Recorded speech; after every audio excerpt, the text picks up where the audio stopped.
Ce faci tu? Noi ne-am văzut aseară. Stătea pe un... Stătea pe un șezlong. Unde pleci tu, atâta? Băi, ești curată, ești mecheră. Hei.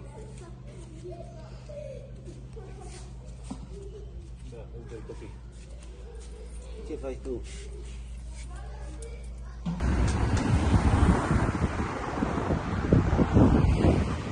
Bună dimineața din Tenerife! Bună dimineața!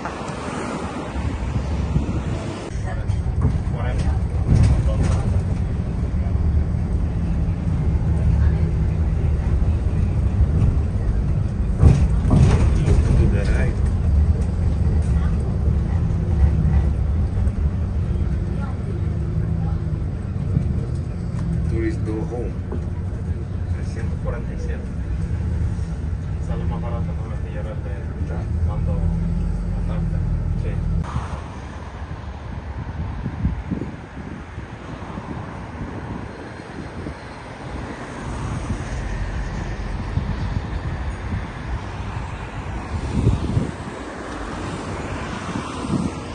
Mergem la Lidl, facem cumpărături. Am venit cu autobuzul vreo 5 km până la Lidl.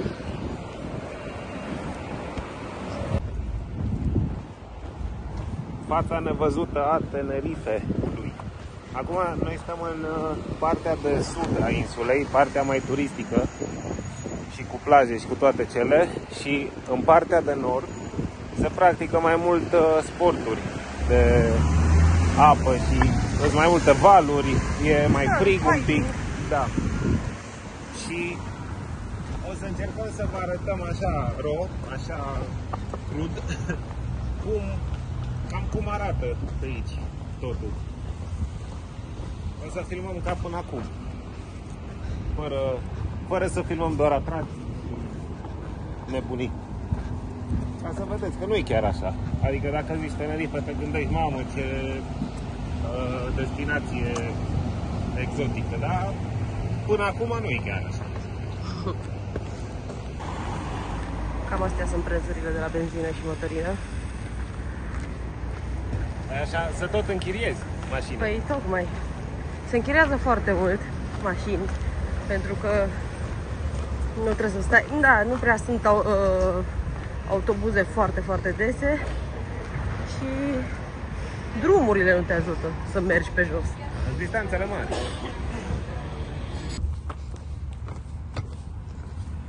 Exemplu.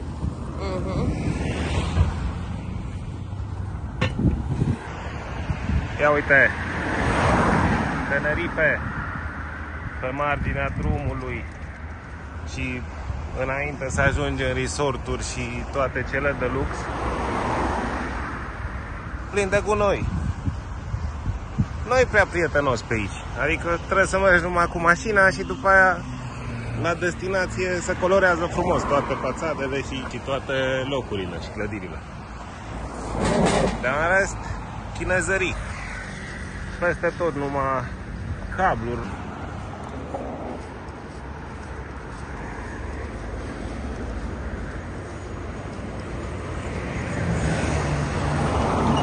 Mergem să închiriem mașina ca să putem să ne plimbăm puțin, că e greu cu autobuzul.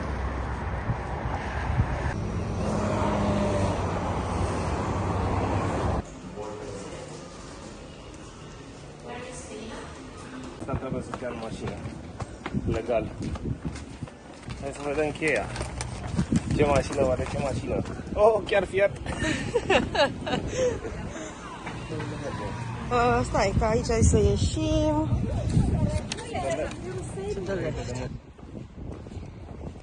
Uite frumusețe murdară și zgâriată. Este. Am mers 1 kilometru sau ceva de genul și trebuie să o luăm singuri, adică n-are nimeni absolut nicio treabă. Și am stat efectiv 2 minute înăuntru. Da. Da, uite, e plină de zgârieturi. Foarte mult. Trebuie să facem poze, că să fim siguri. A luat cea mai ieftină chestie. Da, a fost pentru 4 zile 104 euro. Da. Fiat 500. Și garanția 27. Garanția 27 de euro, da, e pentru benzină. În caz că nu aduci cu rezervorul full, îți păstrează cei 27 de euro. Ia portbagajul? Ce portbagaj? Vezi că... Poți să-l bagi, mai multă bagaj. Bămbiță. Hai. Hap. Cred că merge tot. Votul adevărului.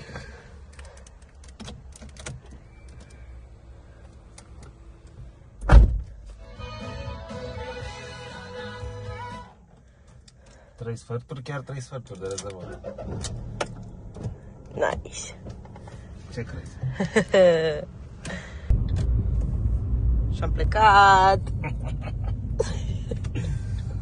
Conducem în Tenerife.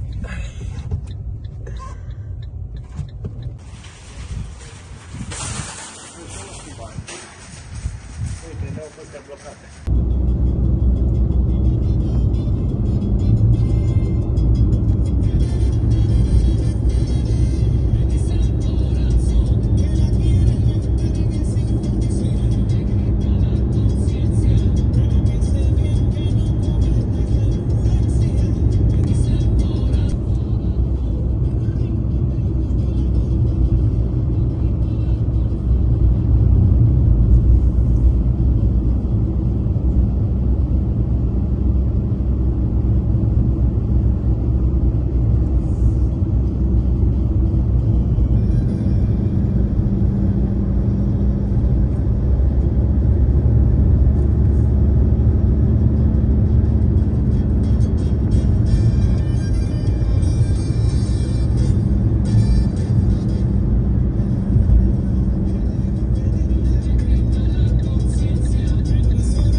Mai jos pe plajă.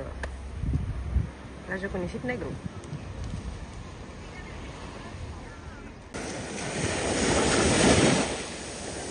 Arena.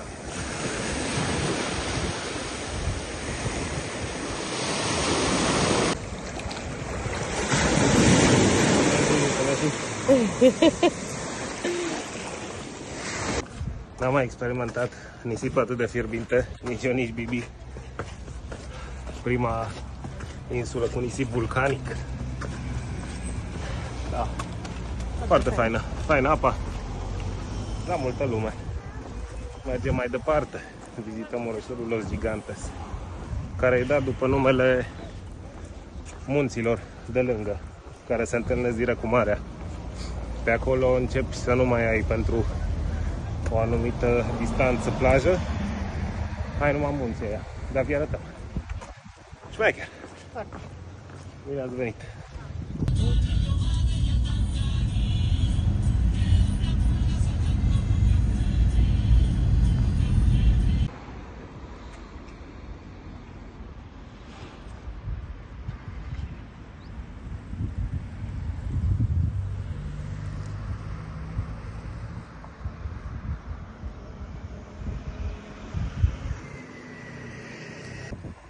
Los Gigantos. Și restul. Da. De ăia vă ziceam. De ăștia vă ziceam că în filmare nu se vede, dar sunt imensi. Și pe aici, pe la bază, sunt peșteri peste tot. Se poate intra cu barca prin unele părți. Da. Și așa se numește orășelul unde suntem acum. Los Gigantos. Și suntem în sud-vestul, cum ar veni, Da, nu? da, în vestul. Sud-vestul insulei. Și asta e mașinița. Mașinuța noastră. Hai.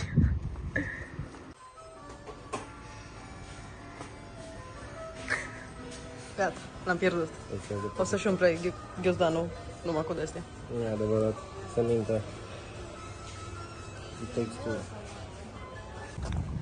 Ia uite ce fain e în Tenerife. Am venit acum în Los Cristianos, ci că orașul vechi. Băi, un bâlci de bâlci. Nu e nimic fain, în afară de peisajele alea pe acolo, Numai miros de iarbă peste tot. Cucios? Da, nimic autentic, nimic, nu-i fain. Mie nu-mi place. Și aglomerat. Și abia iunie. Nici măcar. 31 mai. Da. Deci vine așa, e partea asta. E cam înorat astăzi, din păcate. Și după aia, dacă te uiți în dreapta, bam.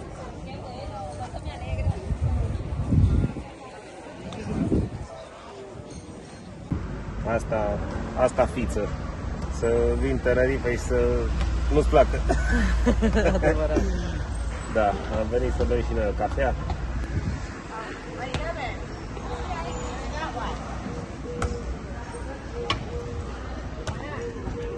Numai figuri pe noi.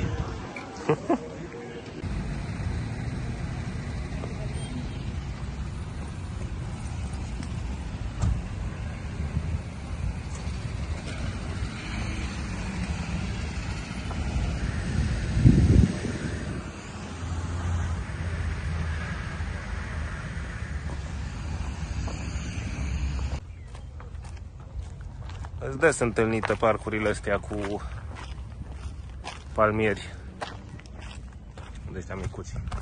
Fain.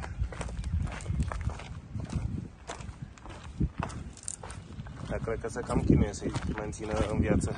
Așa, să arate așa. Stăm de 3 zile și ceva aici și pare că toată lumea poate găsi ceva de făcut.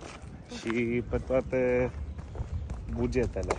Și am găsit și tururi cu barca, să mergi să vezi delfini și balene, că aparent pe aici, în jurul insulei, sunt și specii care trăiesc permanent și unele care vin doar la plimbare. Și în afară de asta poți să mergi să faci hike-uri, să faci trasee montane, poți să mergi cu gondola până în vârful muntelui, până în vârful vulcanului, la 3700 de metri. Da, care e cel mai înalt vârf din Spania, de fapt. Dar e cam impropriu spus, că suntem la dracu față de Spania, adică doar politic ține de Spania. Da, și în rest, bâlci de ăsta, cum v-am arătat. Găsești pe acolo orice, caiace, și că să mergi, să înnoți să faci scuba diving și snorkeling cu țestoasele. Da. Nu-ți garantează nimeni că o să vezi țestoase. Da, acum că tot avem mașina, am început să ne plimbăm. Ieri am fost la Los Gigantes, v-am zis. Astăzi ne plimbăm pe aici, prin zona super turistică. Și după aia poate facem un traseu cu mașina până pe un drum de ăsta super îngust, în cel mai înalt sat construit aici. Mâine vrem să vedem niște plaje, dar vă arătăm.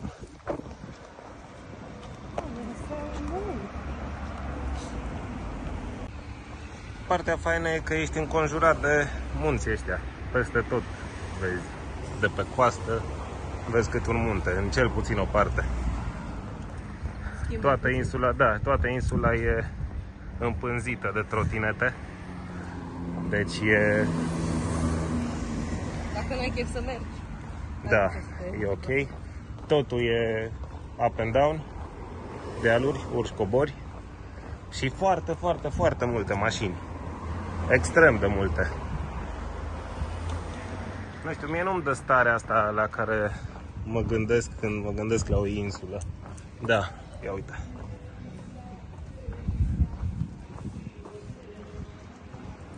Adică când mă gândesc la o insulă, nu mă gândesc la asta. Da? Na. Presupun că fiecare loc are starea lui. Depinde de ce alegi tu, de ce îți dorești tu. Dar în orice caz, până acum nu e destinația aia turistică de paradis al insulelor Hawaii, nebunii ale Europei, care e marketat peste tot. Da, na, e frumos. Adică pentru oamenii de rând care caută pur și simplu plaje și un concediu de ăsta de relax, să vină să îmbete, să depraveze pici. E perfect. Mai ieftin decât în România oricum. Da, cred că e mai ieftin decât în România. Cafelele pe care le-am băut adineauri sunt... Oh, uite mașina noastră. Cafelele pe care le-am băut adineauri au fost 2,30 € în centrul stațiunii. Deci găsești la orice preț.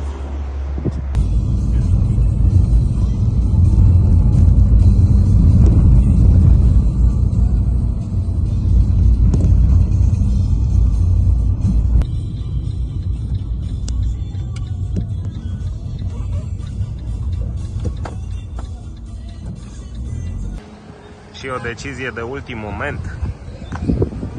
Monkey Park. Să vedem. E doar 10 € intrarea. Să vedem despre ce e vorba.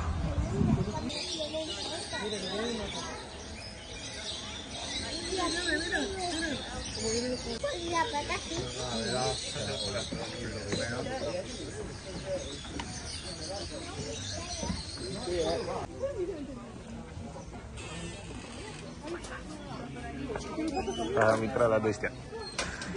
Ia uite cât sunt.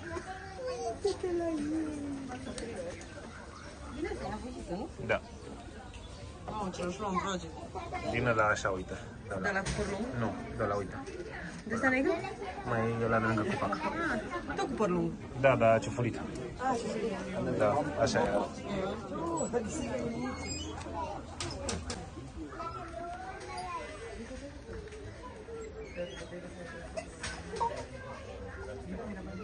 Și pui și de ăștia mari, de că am speriat săracii. Da.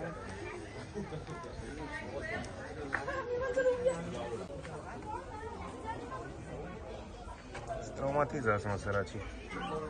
Uite cum avem un armei. Da, cam... Cam tristuți. Da.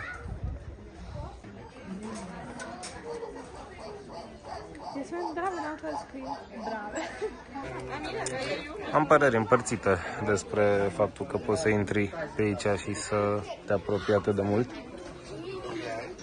Adică pare că le cam invadezi spațiul.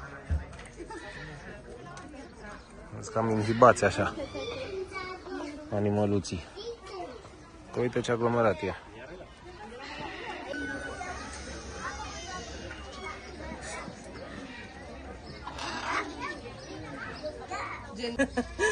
Ce frizură, ești cool. E rockstar.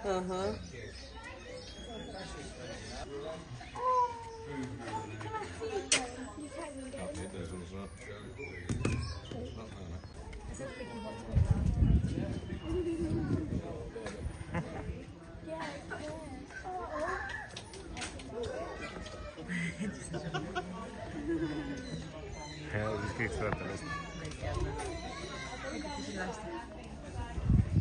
Asta e că am prins-o pe aia. Fraxul mai mare. Da. Ia uite. Face probleme.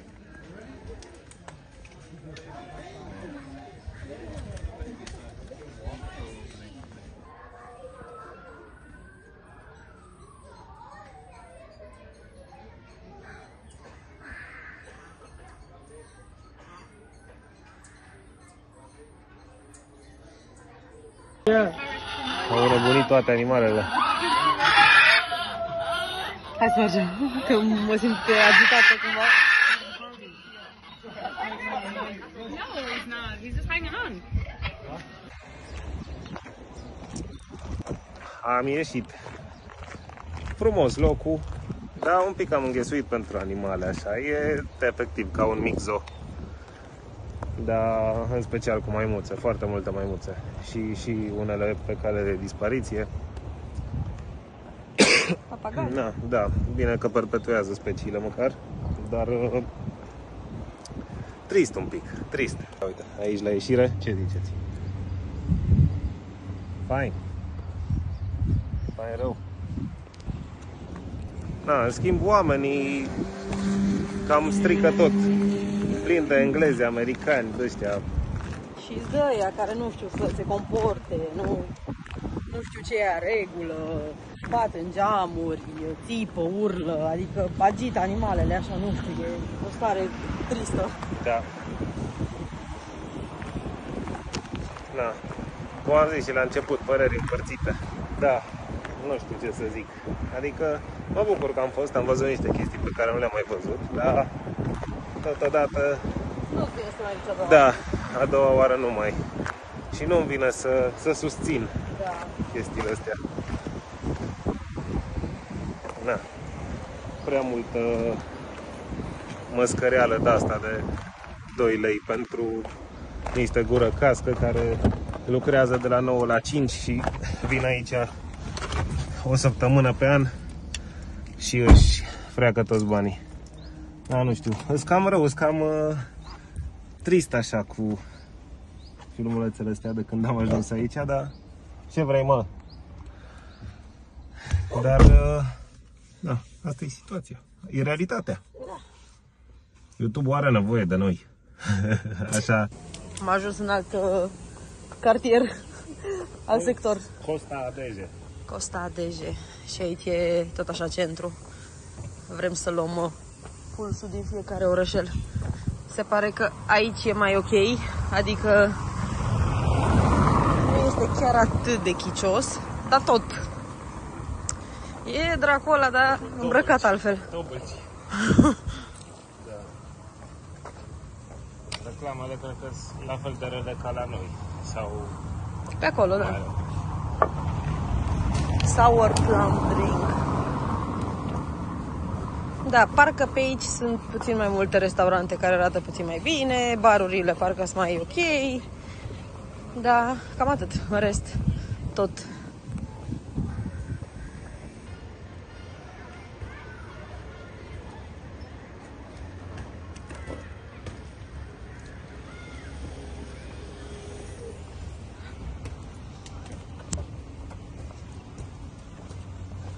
Ce ne-a mai spus? E nimic deocamdată. Vreau să analizez și după aia. Nu mai dau părere. Neavizat. Aici le arată toate. American breakfast, English breakfast. Și super breakfast. Doamne. E în spate?